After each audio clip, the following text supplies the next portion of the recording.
자, 10장 6절부터 보는데요. 6절 먼저 읽어보죠. 이스라엘 자손이 다시 여호와의 목전에 악을 행하여 바알들과 아스타롯과 아람의 신들과 시돈의 신들과 모압의 신들과 암몬 자손의 신들과 블레셋 사람들의 신들을 섬기고 여호와를 버리고 그를 섬기지 아니하므로. 네, 기억나시죠? 네. 자, 어땠어요? 사사 입다 시절에 이스라엘 백성들이 어떻게 했다? 하나님 눈앞에 악을 행하는데 도대체 이번에는 이 신을 섬기는데 어느 정도로 섬기느냐? 바알, 아스타롯, 아람 신, 시돈 신, 모압 신, 암몬 신, 블레셋 신 다 섬기는데 하나님만 섬기지 않더라. 자기들의 하나님만 섬기지 않더라. 하나님까지도 그냥 같이 섬겼으면 차라리 그래도 조금 낫을 텐데. 하나님만 쏙 빼놓고 다른 신들 다 섬기니 하나님이 얼마나 이번에는 네, 마음이 화가 나셨겠어요? 그 7절에 보니까 여호와께서 이스라엘에게 어떻게 하셨어요? 진노하셨어요. 뭐 너무 당연하시죠? 그래서 블레셋 사람들의 손과 암몬 자손의 손에 그들을 파셨습니다. 그러니까 두 민족에게 한 번에 다 이제 이렇게 공격하게끔 만드셨죠. 예. 자, 그러니까 다른 신을 섬기는 죄를 범하니까 사사기의 서클이 다시 나오죠. 하나님의 징계가 나옵니다. 근데 이번에는 하나님께서 그냥 진노하셨다 하는 표현이 나오죠. 자, 그래서 요단강 중심으로 이제 블레셋은 어디예요? 지금 가자지구 있는 그쪽 이제 지중해 있는 그 연안에 있는 게 블레셋이었고 암몬은 요단강 동쪽이란 말이에요. 그러니까 이스라엘은 그 사이에 있죠. 그러니까 동쪽에서 쳐들어오고 서쪽에서 쳐들어오고 양 옆에서 그냥 다 쳐들어오게 하나님께서 하셨죠. 그러니까 짜부가 되는 거죠.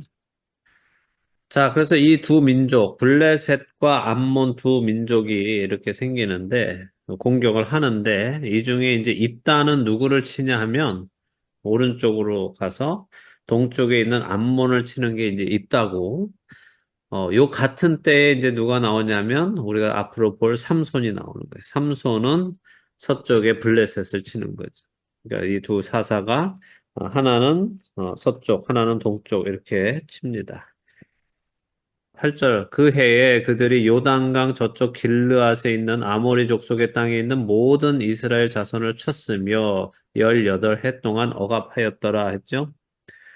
여기 억압했다라는 거 이걸 영어로 이렇게 보면은 깨뜨리다, 괴롭히다, 산산조각내다 하는 단어하고 또 다른 같은 의미 있는 단어. 그러니까 vexed하고 oppressed하고 막 누르는 거하고 이 두 단어를 합쳐서 해요. 그러니까 완전 깨지고 깨고 깨지고 깨트리고 깨고 하는 정말 심각하게 이 사람들이 이스라엘 백성들을 힘들게 했다 하는 거예요. 아주 심하게 억압했다는 것을 강조해서 쓰고 있죠. 자, 9절에 보니까 암몬 자손이 또 요단을 건너서 유다와 베냐민과 에브라임 족속과 싸움으로 이스라엘의 권고가 심하였더라 하죠. 그러니까 암몬이 요단 건너와서 유다와 베냐민과 에브라임과 싸워서 이스라엘이 아주 힘들었다라고 하는 겁니다. 자, 10절에서 16절 읽어볼게요. 이스라엘 자손이 여호와께 부르짖어 이르되 우리가 우리 하나님을 버리고 바알들을 섬김으로 주께 범죄하였나이다 하니 여호와께서 이스라엘 자손에게 이르시되 내가 애굽 사람과 아모리 사람과 암몬 자손과 블레셋 사람에게서 너희를 구원하지 아니하였느냐 또 시돈 사람과 아말렉 사람과 마온 사람이 너희를 압제할 때에 너희가 내게 부르짖음으로 내가 너희를 그들의 손에서 구원하였거늘 너희가 나를 버리고 다른 신들을 섬기니 그러므로 내가 다시는 너희를 구원하지 아니하리라. 가서 너희가 택한 신들에게 부르짖어 너희의 환난 때에 그들이 너희를 구원하게 하라 하신지라. 이스라엘 자손이 여호와께 여쭈되 우리가 범죄하였사오니 주께서 보시기 좋은 대로 우리에게 행하시려니와 오직 주께 구하옵나니 오늘 우리를 건져내옵소서 하고 자기 가운데서 이방 신들을 제하여 버리고 여호와를 섬기매 여호와께서 이스라엘의 곤고로 말미암아 마음에 근심하시니라. 아멘. 자, 이렇게 심하게 고생하니까 이스라엘 자손이 어떻게 해요? 하나님께 다시 부르짖죠. 이번에는 제대로 회개도 합니다. 우리가 우리 하나님을 버리고 바알들을 섬김으로 하나님께 범죄했습니다. 이렇게 하죠.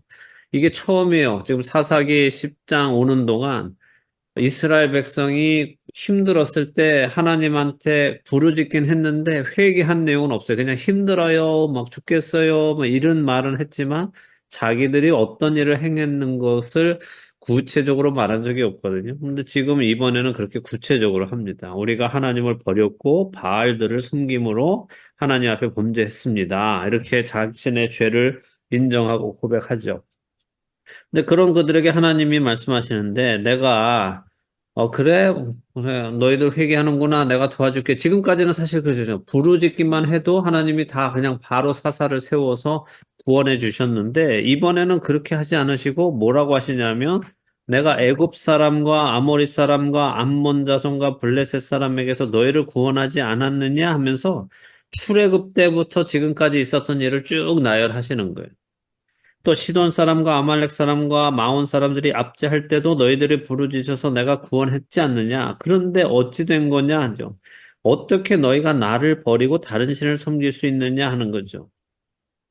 그래서 내가 다시는 너희를 구원하지 않겠다. 지금껏 내가 너희 구원해달라고 할 때마다 해줘 봤는데 지금 또 구원해 줘봐야 또 너희들 또 뻔하게 또 돌이켜서 또 다른 짓 할 텐데 내가 뭐하러 구원해 주냐? 지금껏 너희가 섬긴 그 신들한테 가서 구원해 달라고 해라. 너희 걔네들 열심히 섬겼잖아.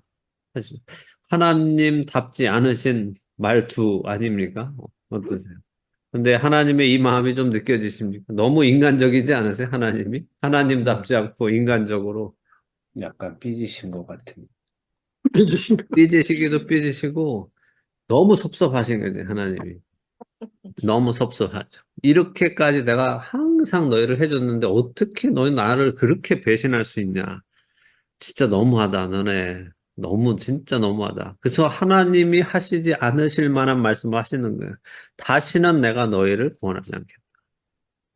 응? 그래도 또 금방 끝에 가서는 마음에 의심하신다 그러니까 그러니까. 그게 그래서 이 입다에 하나님이 너무 우리한테 감사한 거죠. 하나님이 자기 뜻을 돌이키신다는 게 얼마나 대단한 일이겠어요. 그죠? 하나님이 내가 다시는 하지 않을 거야 라고 하셨는데도 이스라엘이 어떻게 해요? 힘들어 하니까 곤고받음으로 말미암아서 마음에 근심하셨다라고 하는 게 참 하나님이 어떻게 이렇게까지 하실 수 있을까? 우리 같으면 정말 다 때려 죽이고 새롭게 시작했을 텐데. 근데 우리가 또 이런 것도 생각해 봐야 돼요. 여러분들도 대부분 아마 경험해 보셨을 거예요. 여러분들이 초창기 믿음이 막 시작될 때, 그때는 막 기도해도 응답이 막 제깍제깍 되고 별 시시콜콜한 것까지 다 막 응답해 주시는 거 그런 거 경험하셨죠? 네네. 그죠? 네.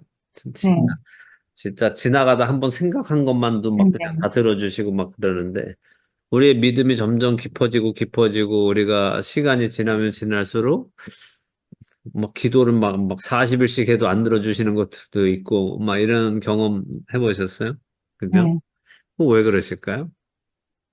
물론 이거 하고 이제, 이거 하고 똑같이 볼 수는 없죠. 이거는 이제 죄의 문제에서 이제 그러는 건데, 어, 우리의 믿음이 깊어지면 깊어질수록 사실은 우리가 하나님이 원하시는 기도 쪽으로 가야 되는 게 정상이잖아요.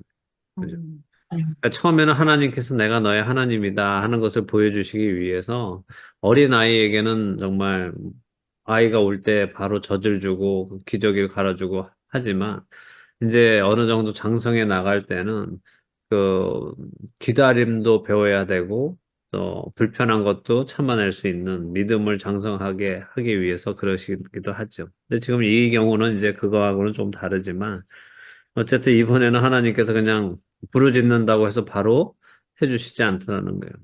근데 특별히 우리가 봤을 때 여기서 구체적으로 자신들이 잘못한 거에 대해서 회개를 하는데도 불구하고 하나님이 안 해주신다 하는 것을 우리가 좀 눈여겨볼 만하죠. 자, 그래서 이제, 하나님의 섭섭함이 여기 나타나고 또 질투하시는 하나님의 아픈 마음이 느껴집니다. 음. 그랬을 때 이스라엘의 반응이 어때요? 하나님이 우리 이제 구원 안 해주신대. 이거 어떡하지? 딴 신한테 가서 알아보라는데 우리 딴 신한테 가봅시다라고 하는 게 아니라 어떻게 해요? 이방 이들이 자신의 죄를 다시 인정해요. 그리고는 이야기하죠. 뭐, 주님 보시기에 좋으신 대로 하십시오. 우리 죄인이 무슨 할 말이 있겠습니까? 저희도 염치가 있지. 하지만 그래도 저희가 드릴 말씀은 우리를 구원해 주시라는 말밖에는 드릴 말씀이 없습니다. 주님 보시기에 좋은 대로 해 주세요라고 말을 하는 거예요. 그리고 우리가 배울 만하죠. 하나님께서 우리가 하나님의 말씀에 불순종하고 하나님의 그 뜻에 반하는 일을 우리가 했을 때 하나님께서 정말 우리를 야, 너에게 실망했어라고 하시는 경우가 있다 하실 때 우리의 기도를 우리의 구원의 요청을 거절하시는 때가 있다 하더라도 그때 우리의 자세는 어떻게 될까? 감사합니다. 네, 아유 하나님 뭐, 아유, 하나님 치사하게 그것도 안 구해주세요. 이게 아니라, 맞습니다. 하나님. 당연하시죠. 거절하시는 게 너무 당연합니다. 그래도 우리가 갈 곳이 없습니다. 라고, 우리가 주님 외에는 찾아갈 곳이 없습니다. 하는 자세가 필요한 거죠.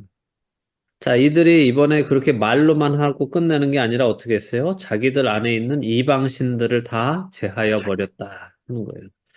그리고 하나님 앞에 나가서 하나님을 열심히 섬겼다라고 하죠.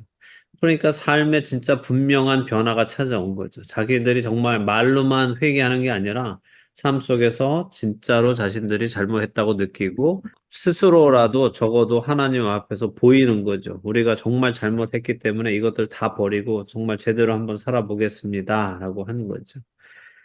그러니까 하나님이 야 필요 없어 너희가 섬기던 신한테 가 그러셨는데도 아 잘못했어요 하나님 용서해 주세요 하고 하나님 앞에 나가서 하나님을 섬기는 그들을 보며 하나님께서 마음에 근심하셨어요.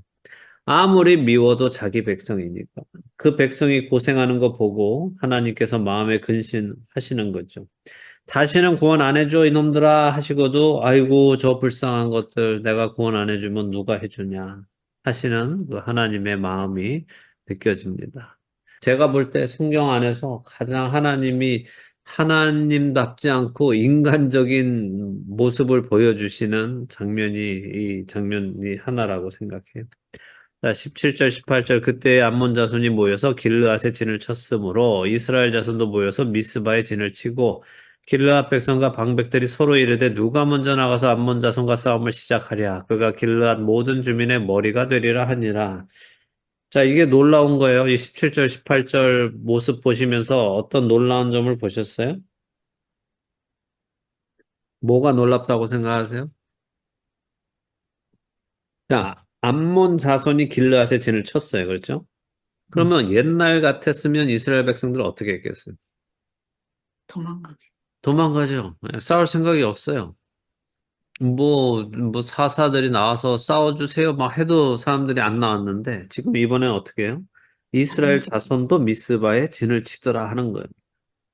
그러니까 이스라엘 백성들이 지금 하나님이 내가 너희를 구원해 줄게라고 하시지도 않았는데도 불구하고 이스라엘 백성들 마음 안에 싸워야 되겠다 하는 생각이 들었다는 거죠. 왜 그랬을까요? 뭐, 아이고, 이대로는 안 되겠다. 이대로 죽느니 그래도 그냥, 꿈틀이라도 해보고 죽자. 이런 마음이었을까요? 어떻게 생각하세요? 그래도 하나님이 함께 해주신다는 믿음이 있지 않았을까요? 하나님께, 하나님께서 함께, 하나님, 야, 나 안 도와줘. 너네가 구원 안 해줄 거야. 하셨는데, 그래도 믿는 거예요? 믿어. 그 믿음도 있으면 좋겠지만, 이게 중요해요. 이들이 자신들이 하나님 앞에 돌아오니까 용기가 생기는 거예요. 음, 자기 스스로 깨끗하게 하고 자기 스스로 죄를 떠나서 하나님 안으로 들어오니까 이들 마음 안에 용기가 생기는 거라. 담대함이 생기는 거라는 거죠. 그죠? 비록 하나님께서 우리를 돕지 않으신다고 말씀하셨어도 우리가 하나님의 뜻에 합당한 사람으로 살아간다면 우리는 분명히 공의의 하나님이 계시는 그 선이 이길 것을 믿는다는 담대함이 생겨나는 거죠. 그죠? 그래서 일단 싸울 준비를 딱 해놓고 이제 얘기해요. 자, 우리 중에 누가 이제 나가서 싸울까? 누가 우리 대장이 될까? 누구든지 하여간 우리를 대신해서 우리의 대장이 돼서 우리 이스라엘 백성을 이끌고 나가서 암몬 자손하고 싸움을 하는 사람이 있다면 그 사람 우리의 두목으로, 우리의 머리가 되도록, 우리의 통치자가 되도록 해주자. 이제 이런 회의를 하기 시작한 겁니다. 자, 11장으로 가서 3절까지 읽어볼게요. 길르앗 사람 입다는 큰 용사였으니 기생이 길르앗에게서 낳은 아들이었고 길르앗의 아내도 그의 아들들을 낳았더라. 그 아내의 아들들이 자라매 입다를 쫓아내며 그에게 이르되 너는 다른 여인의 자식이니 우리 아버지의 집에서 기업을 잊지 못하리라 한지라. 이에 입다가 그의 형제들을 피하여 돕당에 거주하매 잡류가 그에게로 모여와서 그와 함께 출입하였더라. 자, 드디어 이제 사사 입다가 등장을 하는데 그의 그 배경을 설명해 주죠. 입다라는 이름의 뜻은 그가 열 것이다 그런 의미예요. 그 사람이 열 것이다 하는 거예요. 그리고 이 입다가 큰 용사 이렇게 되어 있습니다. 그러니까 싸움을 잘하는 사람이다, 힘이 좋은 사람이다 이런 의미예요. 근데 그 사람이 길르앗 사람이다라고 하죠. 어머니가 길르앗에서 낳은 아들이다라고 표현합니다. 그러니까 입다의 아버지 이름이 길르앗인지 아니면 그 지역 그 길르앗을 그냥 따라서 이름을 붙인 것인지는 알 수 없어요. 학자마다 의견이 다릅니다. 그래서 이렇게 볼 수도 있어요. 길르앗에 사는 길르앗의 아들. 길르앗에 사는 길르앗의 아들이 이제 입다였다. 이렇게 생각할 수 있는데. 근데 중요한 건 길르앗의 이름이고 동네 이름이고 이걸 떠나서 그의 어머니가 뭐였다? 기생이었다는 거죠. 이 단어의 원어의 의미는 창녀입니다. 사람들이 조금 이제 표현을 완화시켜서 기생이나 첩 이런 식으로 번역을 하기도 하는데 원어는 창녀예요. 그러니까 다른 데에 있는 첩하고는 분명히 다른 단어입니다. 그런데 그 길르앗의 아내도 아들들을 낳았다라고 하죠. 그러니까 길르앗이 창녀에게서도 아들을 얻고 아내에게서도 아들을 얻었다. 그러니 그 아들들이 가만히 있을 리가 없죠. 네. 근데 이게 봤을 때, 처음에 길르앗의 아내는 아들을 못 낳았던 것 같아요. 그래서 길르앗이 창녀를 통해서 아들을 먼저 낳고, 큰 아들을 낳았고, 그랬는데 그 후에 길르앗의 아내가 아들들을 낳게 된 거죠. 그러니까 처음에는 그 창녀한테 낳은 입다를 장손으로 생각하고 유일한 아들로 생각하면서 키우다가 아내가 본처가 이제 아들들을 낳기 시작하니까 이제 집안의 알력 싸움이 시작이 되는 거죠. 자, 그러니까 뭐 이제 본처한테 난 아들들이 가만히 있겠습니까? 너는 창녀의 아들이니까 우리 아버지의 유산을 나누어 가질 수 없다라고 하면서 이제 입다를 내쫓은 거죠. 그러니까 그래서 이제 말씀드리는 게 그거예요. 자, 왜 만약에 그냥 정말 창녀의 아들이었다면 아들들이 그 말을 할 이유가 없죠. 너는 우리 아버지의 유업을 받을 수 없다라고 말하는 이유가 무엇이겠어요? 이 창녀의 아들인 입다가 이 집안에 분명한 상속권을 가지고 있었다는 얘기죠. 그 상속권이 있었기 때문에 그것을 갖지 못하게 지금 아들들이 일어나서 그 입다를 내쫓게 하는 겁니다. 그러니까 결국 그 동생들이 큰형을 내쫓는 형국이죠. 근데 이게 그 동생들이 입다의 동생들이 배다른 동생들이 자기들이 생각해낸 것이 아니라 이게 이 길르앗의 장로들이 이 일을 그렇게 하게 만드는 거예요. 나중에 가면 이제 입다하고 장로들하고 대화 내용을 들어보면 이제 알 수 있어요. 그러니까 길르앗의 장로들이 야 이제 길르앗의 본처의 아들들한테 야 저기 그 창녀 아들한테 걔한테 두 목 돌아가고 너희들한테는 한 목씩 돌아가는데 그러면 되겠어 하고 저놈은 창녀의 아들이니까 내쫓도록 해. 이렇게 해서 그 아들들이 동생들이 이제 거기에 넘어가서 형을 내쫓게 된 거죠. 자, 그러면 입다의 아버지는 이 길르앗 지역의 유지였을 거예요. 지역도 길르앗이고 이름도 길르앗이면 어쩌면 그 사람 이름 때문에 여기가 그렇게 될 정도로 적어도 이 정도의 땅, 이 동네에 땅을 많이 가지고 있었던 사람이죠. 어쨌든 이 일로 인해서 입다는 형제들을 피해서 도비라는 곳에 가서 거주했고 그런 그에게 잡류는 이제 주목 좀 쓰는 건달들입니다. 그 건달들이 모여들어서 함께 이제 조폭을 이제 구성해서 거기서 이제 도비라는 곳에서 살기 시작한 겁니다. 자, 4절에서 11절 읽어보죠. 얼마 후에 암몬 자손이 이스라엘을 치려하니라. 암몬 자손이 이스라엘을 치려할 때에 길르앗 장로들이 입다를 데려오려고 돕당에 가서 입다에게 이르되 우리가 암몬 자손과 싸우려 하니 당신은 와서 우리의 장관이 되라 하니 입다가 길르앗 장로들에게 이르되 너희가 전에 나를 미워하여 내 아버지 집에서 쫓아내지 아니하였느냐? 이제 너희가 환난을 당하였다고 어찌하여 내게 왔느냐 하니라. 그러므로 길르앗 장로들이 입다에게 이르되 이제 우리가 당신을 찾아온 것은 우리와 함께 가서 암몬 자손과 싸우게 하려 함이니 그리하면 당신이 우리 길르앗 모든 주민의 머리가 되리라 하매 입다가 길르앗 장로들에게 이르되 너희가 나를 데리고 고향으로 돌아가서 암몬 자손과 싸우게 할 때에 만일 여호와께서 그들을 내게 넘겨주시면 내가 과연 너희의 머리가 되겠느냐 하니 길르앗 장로들이 입다에게 이르되 여호와는 우리 사이의 증인이시니 당신의 말대로 우리가 그렇게 행하리이다 하니라. 이에 입다가 길르앗 장로들과 함께 가니 백성이 그를 자기들의 머리와 장관을 삼은지라. 입다가 미스바에서 자기의 말을 다 여호와 앞에 아뢰니라. 입다가 암몬 자손의 왕에게 사자들을 보내 이르되 네가 나와 무슨 상관이 있기에 내 땅을 치러 내게 왔느냐 하니 암몬 자손의 왕이 입다의 사자들에게 대답하되 이스라엘이 애굽에서 올라올 때 아르논에서부터 야복과 요단까지 내 땅을 점령했기 때문이니 이제 그것을 평화롭게 돌려달라 하니라. 입다가 암몬 자손의 왕에게 다시 사자들을 보내 그에게 이르되 입다가 이같이 말하노라. 이스라엘이 모압 땅과 암몬 자손의 땅을 점령하지 아니하였느니라.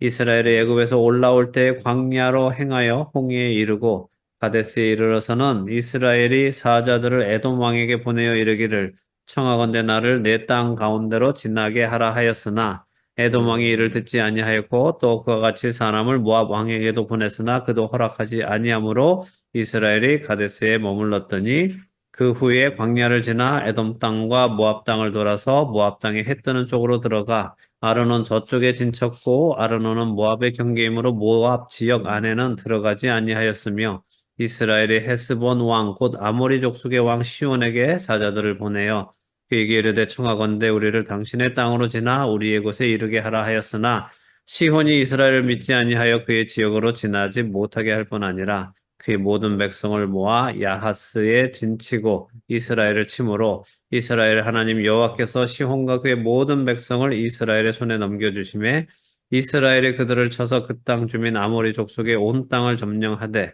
아르논에서부터 야복까지와 광야에서부터 요단까지 아모리 족속의 온 지역을 점령하였느니라. 예.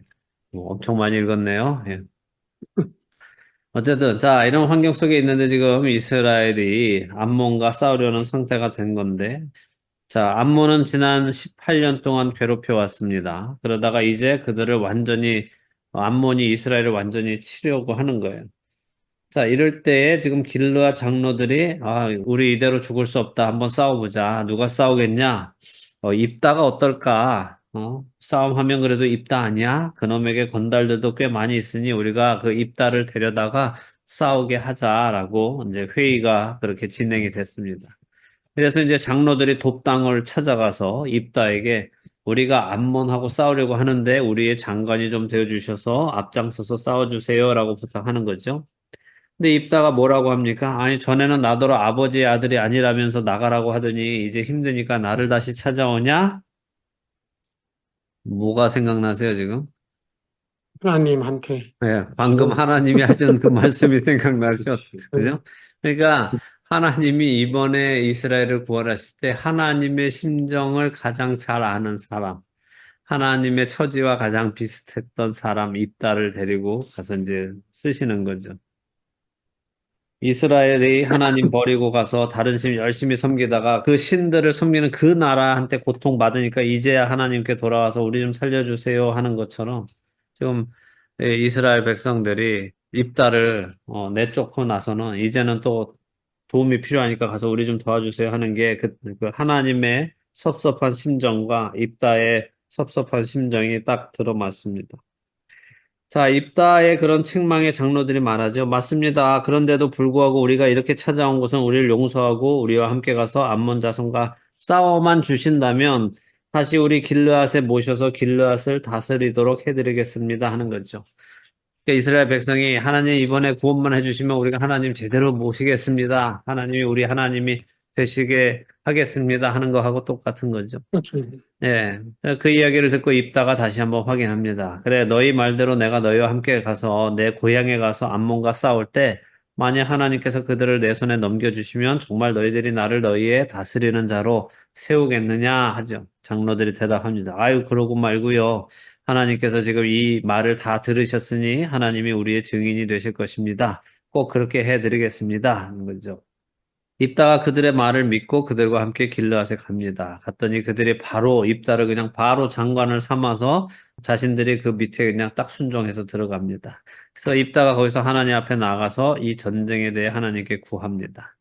그리고 이제 12절부터 보니까 입다는 그들의 장관이 되자마자 어떻게 해요? 바로 전투 준비를 하는데 먼저 적의 동태를 알아보기 위해서 암몬 왕에게 전령을 보냅니다. 너네 도대체 무슨 땅으로 이 땅을 치러 왔느냐 할 때 그 땅을 누구 땅이라고 해요? 내 땅을 치러 왔느냐라고 하면서 자기가 벌써 여기에 지도자이고 이 땅이 자신의 소유다 하는 것을 선포하죠. 그리고 이거는 또 동시에 하나님의 마음이기도 하죠. 이 녀석들 너희가 왜 내 백성을 치러 왔느냐라고 하시는 거와 똑같죠. 지금 입다가 말하는 내 땅, 너희가 왜 내 땅을 치러 왔느냐 할 때 이 내 땅은 사실 자기를 쫓아낸 땅이잖아요. 그를 거부한 땅이었죠. 그는 그 땅에서 쫓겨나서 피해 있었는데 그들이 다시 찾아와서 그 땅의 통치권을 입다에게 내어주었죠. 하나님을 떠난 이스라엘이 다시 하나님을 모셔와서 우리의 하나님이 되어주세요라고 했던 것처럼 그래서 하나님께서 그들의 하나님이 되어주셔서 자기 땅에 다시 오셔서 구원의 역사를 시작하시는 모습이 여기에 담겨 있습니다. 근데 그런 입다의 물음에 암몬 왕이 말하죠. 네 땅, 네 땅은 무슨 네 땅? 원래 이 땅은 우리 암몬 땅이야. 이러고 이제 얘기를 합니다. 원래 우리 암몬 땅인데 너희 조상이 애굽에서 나와서 이 가나안에 들어올 때 우리 땅을 뺏었잖아. 그러니까 좋은 말 할 때 돌려줘라. 까불지 말고 이러는 거죠. 지금 암몬 왕이 말하는 거는 지금 이 입다 시대로부터 약 300년 전에 일어났던 일을 얘기하는 겁니다.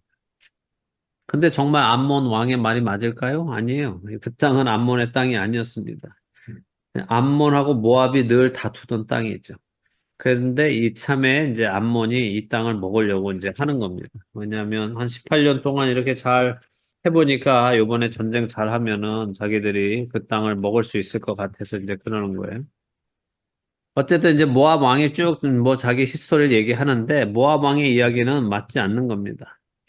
입다는 지난 역사를 설명하는데 입다의 말을 들어보면 입다는 자기들의 과거 역사를 잘 알고 있다는 거예요. 출애굽의 역사로부터 지금 이 사사기 들어오는 데까지 여호수아와 이 모든 내용을 잘 알고 있다는 거죠. 그 대단하죠? 창녀의 아들인데 자기 해프 아버지의 역사를 이렇게 잘 알고 있다는 것은 그만큼 입다도 하나님을 경외하는 사람이었다라고 우리가 볼 수 있는 겁니다. 우리 22절까지 봤죠? 예, 예. 그럼 뭐 28절까지 한번 볼게요. 이스라엘의 하나님 여호와께서 이같이 아모리 족속을 자기 백성 이스라엘 앞에서 쫓아내셨거늘 네가 그 땅을 얻고자 하는 것이 옳으냐? 내 신 그모스가 네게 주어 차지하게 한 것을 네가 차지하지 아니하겠느냐? 우리 하나님 여호와께서 우리 앞에서 어떤 사람이든지 쫓아내시면 그것을 우리가 차지하리라. 이제 내가 모압 왕 십볼의 아들 발락보다 더 나은 것이 있느냐? 그가 이스라엘과 더불어 다툰 일이 있었느냐? 싸운 일이 있었느냐? 이스라엘이 헤스본과 그 마을들과 아로엘과 그 마을들과 아르논 강가에 있는 모든 성읍에 거주한 지 300년이거늘 그동안 너희가 어찌하여 도로 찾지 아니하였느냐? 내가 내게 죄를 짓지 아니하였거늘 네가 나를 쳐서 내게 악을 행하고자 하는도다. 원하건대 심판하시는 여호와께서 오늘 이스라엘 자손과 암몬 자손 사이에서 판결하시옵소서 하였으나 암몬 자손의 왕이 입다가 사람을 보내 말한 것을 듣지 아니하였더라. 자, 23절에 그런데 하나님께서 자신들을 이 땅에 보내셨을 때 하나님께서 아모리 족속을 이스라엘 백성들 앞에서 내쫓아 주셨다. 그러니까 우리는 이 땅을 아모리한테 뺏은 거지 너희 모압에게서 뺏은 것이 아니다. 그런데 왜 우리한테 달라고 하냐? 라고 이제 입다가 말을 합니다. 그리고 너희도 너희 신 섬기잖아. 너희 신 그 그모스가 너희한테 주는 땅에 가서 너희도 살지 않겠어? 우리는 우리 하나님이 우리에게 주시는 땅에 가서 사는 거야. 너네 그모스가 만약에 이 땅을 너희한테 준다면 너희가 이 땅을 가질 수 있겠지. 그런데 우리 하나님이 이 땅을 우리에게 주셨기에 우리는 여기서 사는 게 맞아. 하죠. 너희는 너희 조상 십볼의 아들 발락이 우리 조상 모세가 광야에 있을 때 왕이었는데 너네 조상도 우리에게 땅을 돌려달라고 한 적이 없는데 싸운 적도 없고 다툰 일도 없는데 네가 네 조상 발락보다 더 낫다는 거냐? 감히 누구를 우습게 보고 지금 땅을 돌려달라고 그런 소리를 하는 거냐? 하고 혼을 내는 겁니다. 자, 지난 300년 동안 우리 이스라엘 사람들이 이 땅에 살았는데 왜 이제 와서 그러냐?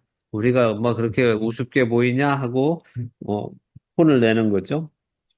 그리고 오늘 이 사이를 하나님께서 판단하시기를 바란다라고 합니다. 사실 입다의 이 말은 아주 놀라운 말이에요. 왜냐하면 지금 18년 동안이나 이스라엘이 암몬에게 고생당하고 있었으니까 암몬 입장에서 이스라엘을 우습게 보는 것은 뭐 너무 당연하죠.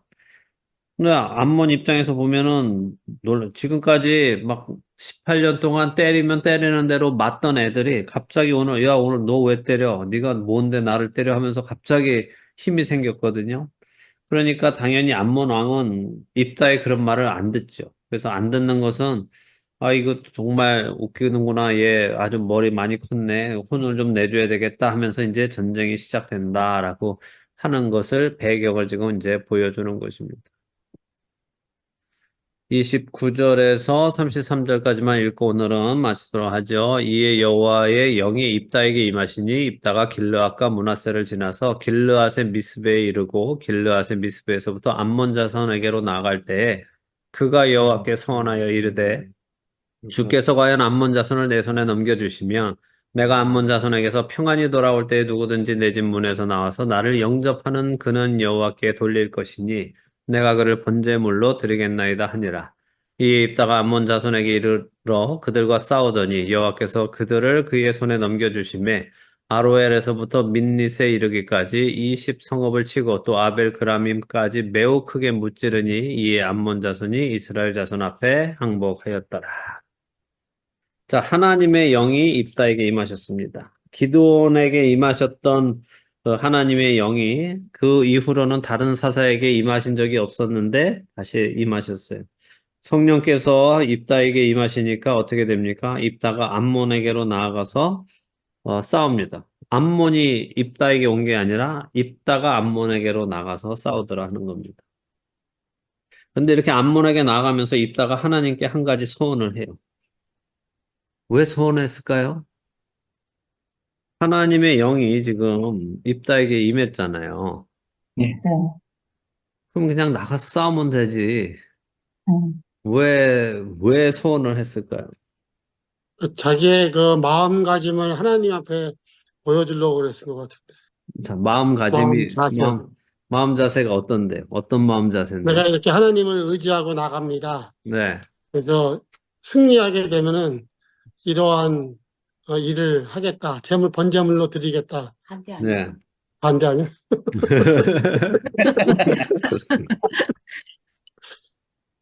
자, 그가 건 그 소원을 한번 생각해 보세요. 그 소원이 어떤 식으로 들리세요? 그 소원이. 하나님을 향한 내 마음가짐을 보여주는 소원 같아요? 아니면 하나님 이렇게 해주시면 제가 이렇게 하겠습니다라는 조건적인 조건적인. 거죠. 그죠? 이기게만 해주시면 제가 이렇게 하겠습니다 하는 거죠. 그죠?